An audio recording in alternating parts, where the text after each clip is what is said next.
Les rôles des enseignants dans le processus d'apprentissage. Volet apprendre et permettre d'apprendre, s'approprier et mettre en œuvre les programmes d'études. Capsule 6, août 2020. Direction de la formation générale des jeunes du ministère de l'Éducation du Québec.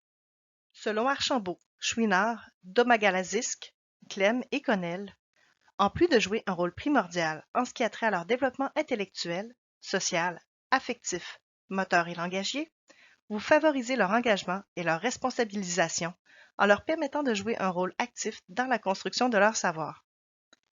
Mais en quoi consistent les rôles de l'enseignant dans le processus d'apprentissage des élèves? Tel que mentionné dans le programme de formation de l'École québécoise, vous avez tantôt un rôle de médiateur, tantôt un rôle de motivateur et tantôt un rôle d'accompagnateur. Vous avez d'abord un rôle de médiateur, c'est-à-dire que vous agissez comme une courroie de transmission entre les élèves, les connaissances qu'ils acquièrent et les savoir-faire qu'ils développent. En tant que médiateur, vous concevez et pilotez des situations d'enseignement-apprentissage signifiantes et motivantes au cours desquelles les élèves sont régulièrement placés en situation active. Vous amenez les élèves à découvrir les liens qui peuvent être établis entre les disciplines et entre la société et la ou les disciplines enseignées, les contenus, les contextes, etc. Également, vous permettez aux élèves, par l'exploration de repères culturels, de définir leur identité, de trouver des échos à leurs propres interrogations, de donner un sens à leurs apprentissages et de les ancrer dans l'histoire et la société d'aujourd'hui. Vous avez également un rôle de motivateur. En tant que motivateur, vous créez un environnement sécuritaire et propice à l'apprentissage où l'élève sent qu'il peut prendre des risques.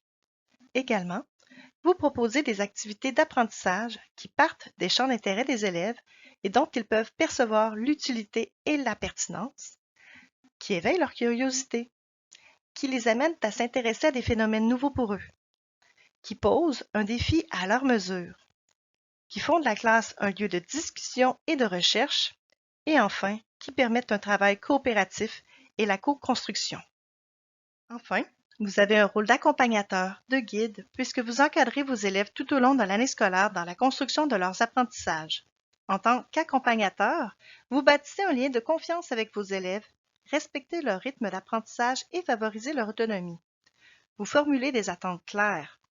Vous enseignez à vos élèves à reconnaître les démarches d'apprentissage, les stratégies et les ressources pouvant les aider et vous leur donnez ainsi des outils qu'ils pourront investir dans différents contextes en fonction des objectifs ciblés. Vous pratiquez la régulation, c'est-à-dire que vous recueillez auprès des élèves des données qui vous permettront d'ajuster votre enseignement pour mieux répondre à leurs besoins, suivre leur cheminement et juger de l'efficacité de vos interventions. Enfin, vous soutenez vos élèves dans le développement et l'exercice de leurs compétences et dans leur retour réflexif sur ces dernières de diverses façons. Tout d'abord, en les aidant à activer leurs connaissances antérieures et à tisser des liens entre leurs connaissances et savoir-faire pour développer leur capacité à relier ce qu'ils savent et savent faire à ce qu'ils vont apprendre. Ensuite, en leur fournissant régulièrement une rétroaction sur les points à améliorer ou à consolider, ce qui leur permettra d'ajuster leur compréhension.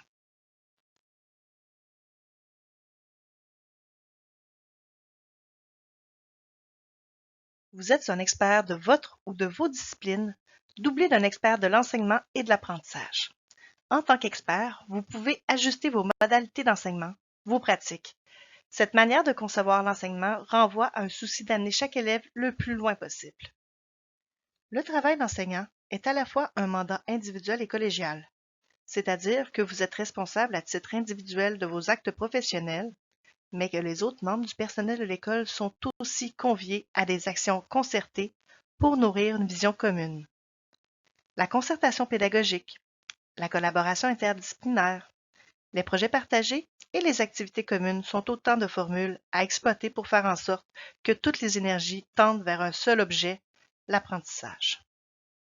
En bref, l'école doit favoriser la réussite de tous les élèves, quel que soit leur parcours, pour leur permettre de mieux prendre place dans le milieu scolaire, au travail, dans leur famille et dans la vie collective. Par conséquent, l'école doit aider tous les élèves à faire des choix correspondant à leurs aspirations et à leur potentiel pour qu'ils continuent à être des apprenants tout au long de leur vie.